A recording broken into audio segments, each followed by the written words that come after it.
Hey, welcome back. So today is kind of exciting, right? I went thrifting and I found myself an old camera and I bought it. It was like $5 and it really caught my eye because it was in such great condition, right? This right here, I mean, check that out. First of all, that's just kind of beautiful, low key. I mean, it's like chunky, very squared off. But it's like clean too, though. I don't know if y'all can see how clean it looks. Everything works great on the inside. It's looking nice. It's looking cool. I kind of checked it out a little bit in the store to make sure everything worked, all the dials and stuff. Everything seemed to be working. So I got it. I came home and I did some research on it. And so it turns out this was like one of the most popular cameras like back in the day. Like they had, I think like 2 million units sold. Like everybody and their mom had one of these, including a president. Yeah, him. Oh, also, I was able to look up the serial number, and I found that this one that I have in particular was made in 1950, on the dot, 1950. So, you know, it's kind of old and stuff, but like it looks like way too clean to be that old. Okay, so I'm gonna load it up with film. Today I'll be shooting Fujifilm 200 because I just got a bunch of these. I'm gonna show you guys how I'm gonna load it and then we're gonna get going. All right, film. This is how we're gonna do this. So I did put a test roll through it. I don't know if I mentioned that, and everything was working just fine. We're gonna make sure it's closed. You have to push down on this little latch and then it closes. You make sure it's closed, locked and loaded. Looks good, looks good. And then see this thing, it locks it. So I'm gonna set this frame counter to 0. Now you have to cock it from the front here. A very inconvenient spot, by the way, because that's like where your hand rests. We're gonna cock that, hit the shutter. You have to knock this back and then wind it. And as it does a full rotation, it's gonna land on 1. So now we know we did 1 shot. We're on our first frame. And then that's how you load it. So from now on, it's live. And I'm just gonna go over the dials real quick. So this right here is actually shutter speed. So you can see it goes to 10 to like about 300. And then we have, this right here is actually the focus ring. It's honestly probably easier just to focus with the lens itself. Right here we have aperture in the lens. You probably can't see the actual lens opening and closing, but it does. And it's a very smooth dial, very nice. All right, cool, everything's loaded. So now we're gonna hop in the car and go places and take pictures and see how a camera from the 50s looks today. All right, guys, we are in the car on the way to the first location we're gonna check out. How do you guys feel about filming while driving? Like, is it dangerous? Because like part of me is like, it's not really any different than having a passenger, right? It's just like a camera instead. I don't know, but it feels it feels like you're using a device, even though I'm not touching anything and I'm fully focused on the road. I don't know, what do you guys think about filming and driving? Is that dangerous? Should we not do that? I mean, if I crash, the camera gonna hit me right in the face, low key. So that's probably dangerous. I don't have it mounted, as you can probably tell. What are you guys' thoughts on that? Also, you guys are hearing me from a new recorder that I bought. I got the Zoom H4 Essential hand recorder, 32-bit float. You know, it's not the top of the line anything, but it was pretty cheap, relatively speaking. And I need it for a wedding I'm shooting. I'm shooting my first wedding in about a week, and it is my sister's wedding. So if I mess it up, I'll be hearing about that for the rest of my life. But you know, no pressure for real. Still gonna enjoy it. Let me know how you guys think this sounds so far. It is recording through a lavalier mic that I have on my seatbelt here. So it's not like the on-board mic or any other additional mic. My car does not have AC, and it is hot out. And I'm gonna roll my windows down, and I don't think that loud noise is gonna sound very good for you guys. So you know, I'm gonna let y'all go. All right, we made it to freaking Paris, or wherever the hell this original is supposed to be from. But I'm gonna take some pictures here, and then we're gonna walk further, because oftentimes like buildings look better from farther away, not from like right under them. So anyway, here we go. I'm gonna take the first shot though, right here. I'm gonna take the first shot.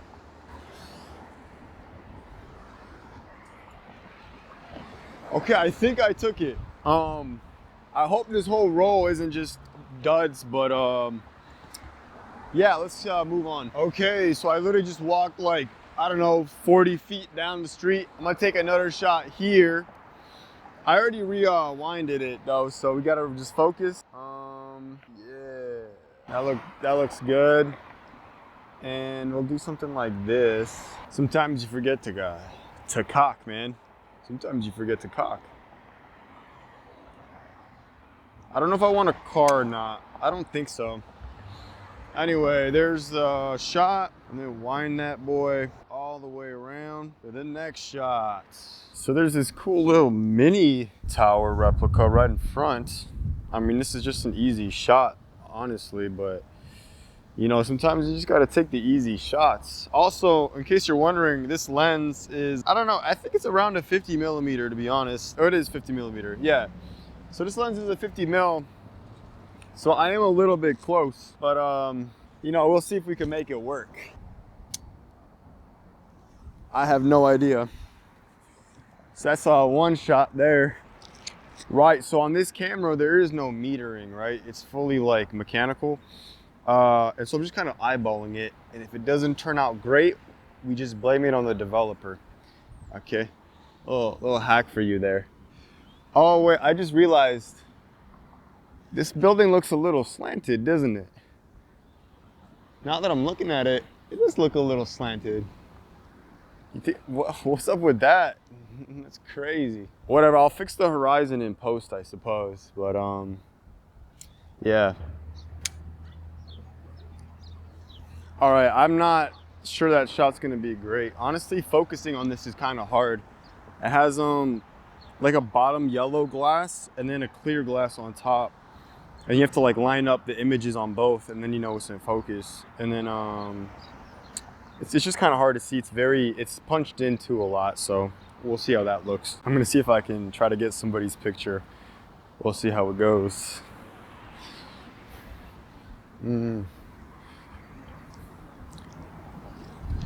Hey, can I take a picture of you? Can I take a picture of you guys? You know? All right, that's cool. Yeah, of course, of course. Can I take a picture of you? Yeah. Oh, awesome, great, yeah. I'm shooting on film today, so yeah. You told me. Yeah, you look great right there. Yeah, you look awesome. All right, give me 1 second.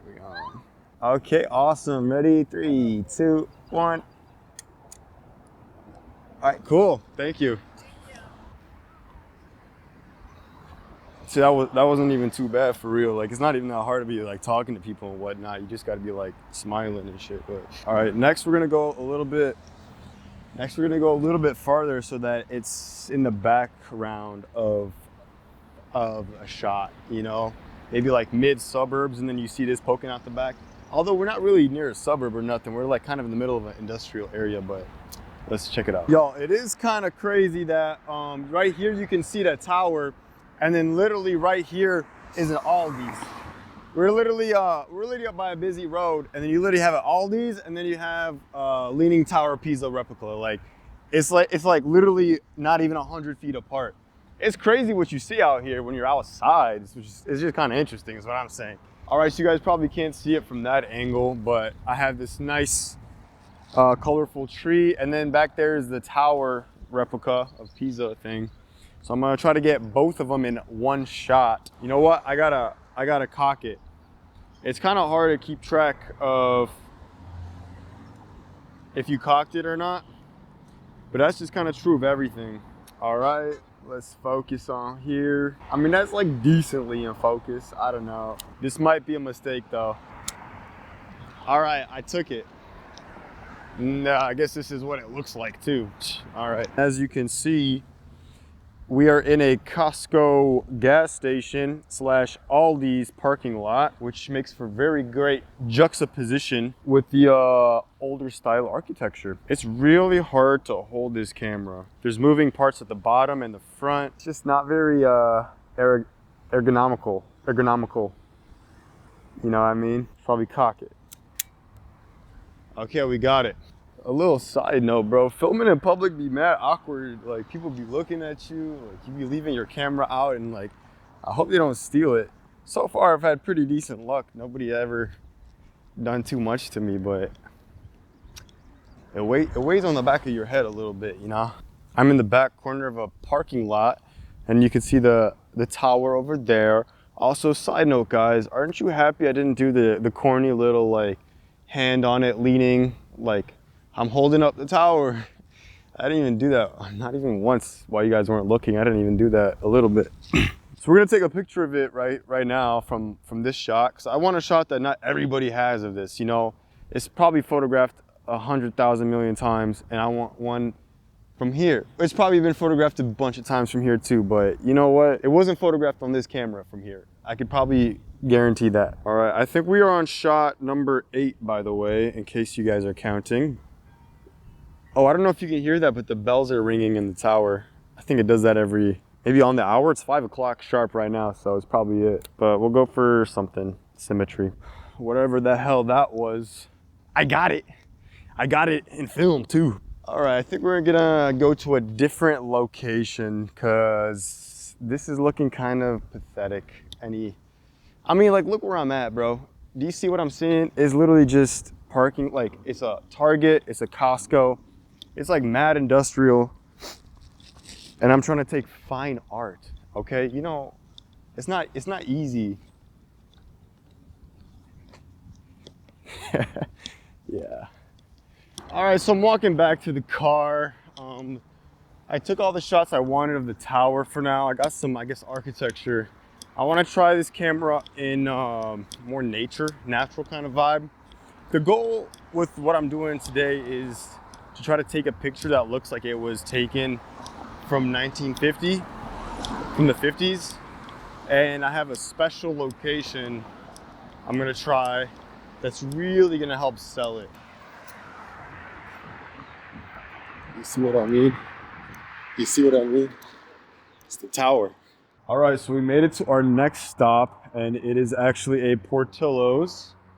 And if you don't know what Portillo's is, it's kind of a local, like, Illinois chain. They got like Chicago street food, and they're all themed after a different thing. So this one's themed like after the 50s. There's some themed after like Americana, some themed after like the 80s. This one's themed kind of like the 50s. So since I have a camera from the 50s, I'm gonna take some pictures, man. Oh, y'all some boys. I took a shot there. And I'm gonna take a shot a little bit further down. I took 2 shots from the outside, but the magic is in the inside. Vibes are immaculate. Had this boy out, I took a little picture. My exposure is probably terrible on that, I'm not gonna lie. I feel like Chicago dogs are pretty good, but it's a little bit better with just a little bit of ketchup. You thought I would.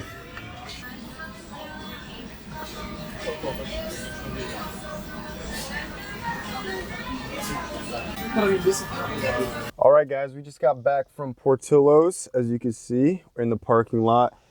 That hot dog was delicious. If you've never been, definitely get the Italian beef with sweet peppers, and then get a cheese fries with it, and then put some of the cheese sauce on the Italian beef.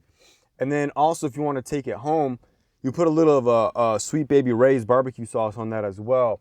Now, I know what I just said might be controversial for like the pure-hearted Chicago street food people, but it just tastes better. It just tastes so good. That's like one of my favorite meals, for real. So shout out Portillo's. I'm finding it really hard to take pictures without like any metering. I'm kind of using this camera that I'm shooting on, that I'm filming on, to do like general metering, but I'm just kind of following my heart, bro. You know, if they turn out good, that's on me. If they turn out good, that's props to me.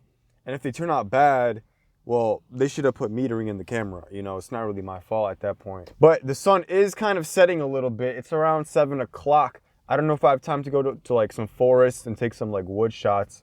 So I'll catch you guys tomorrow. Haha, just kidding. We're back and it's still the same day. Nah, you know what? That Portillo's is actually like half a mile away from like the closest forest preserve. So we're gonna keep shooting today. You know, the day's not over yet. There's still some sunlight out. And we're gonna see if I can get some wooded shots. See how it looks. Yeah. The camera that I'm recording this video with is at 2%. I'm gonna take a shot of this like nature hallway kind of leading in with the sun coming in as it's setting. I'll let you know how it goes, and hopefully the camera didn't die. All right, we're back at day 2 of shooting on my 1950s camera. I'll be shooting in Chicago, and we're gonna finish off the roll. I'll flash them on screen as I take them. Let's get going.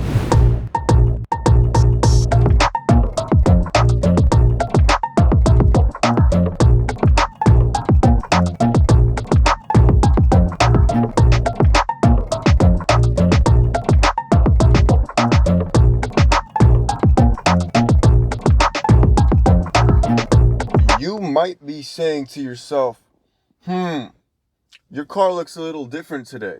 Well, that's because I bought a used car like 2 days ago. I got myself the Acura TLX. It's from 2018. It's got working AC. The brakes work. They don't even squeak. Yeah, if you know me, you know I'm a big Acura guy, so I had to go with the classic. I had to. So I'm gonna take some pictures of the car. And then I'm also at a like forest preserve area. I'm gonna finish off the roll today, and then I'll drop it off to get developed. I'll check in with you guys later. I may have just double exposed that shot. I don't remember if I actually wound it forward. I guess we'll see. Do one more. Cool, I got what I wanted. Now let's go into the forest. I found a nice little spot over here. Why not take the picture and yeah. I quite like that one. I quite like it a lot, to be honest. This is literally just the opposite side of where I shot last.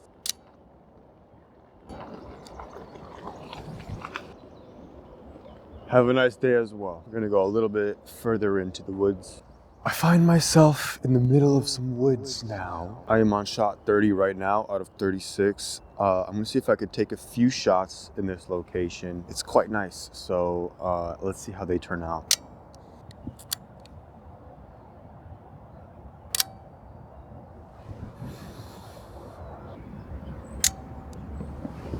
All right, we are on shot 34. So we have 2 more shots to go. And I'm gonna take a picture of the road. I lied, that was the last shot. If it's not, then I guess I'll take one of this tripod. So as you can see, we are back down to 0 on the frame counter. We are done with the roll. I'll give my thoughts on everything once I get them all developed and what I thought about using this camera. I got the film developed. I just got it back the other day. I already put them in the video, so you already seen all the shots. However, I just want to go through some of them because I got stuff to say. You know, they're not great. They're not even really good. But are they a vibe? I think they are a vibe. It's just like not my vibe for real. You know, it's like a little bit too, a lot of them are just really out of focus, blurry. There's maybe like a handful, maybe like 2 or 3 that I actually kind of liked. So what happened? A lot of them are really soft, really out of focus. And I think that has something to do with, I don't know if you can hear that, but that's the lens shaking about. So there is a little bit of play in the lens, and I'm wondering if that little amount of play is enough to mess with focus. And the answer is probably. I know I focused for every shot. You guys saw me focus. I was complaining about focusing the whole time. So they looked in focus through the little viewfinder. When I got them back, they just looked like this, just like really blurry. You know, sometimes the shutter speed was a little slow, and that was probably on me for being shaky and choosing a too slow of a shutter speed. But others that are more static, I'm like, why is it in focus? Why is it not in focus? Well, I think 2 things come in mind.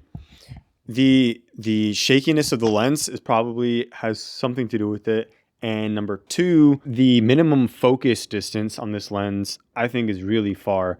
A lot of the close-up shots, and close-up meaning like 3 to 4 feet, They're all in focus. They all missed focus. Another thing is that it's just not a sharp camera, not a sharp lens. The film I used wasn't anything special. It was kind of the cheap stuff.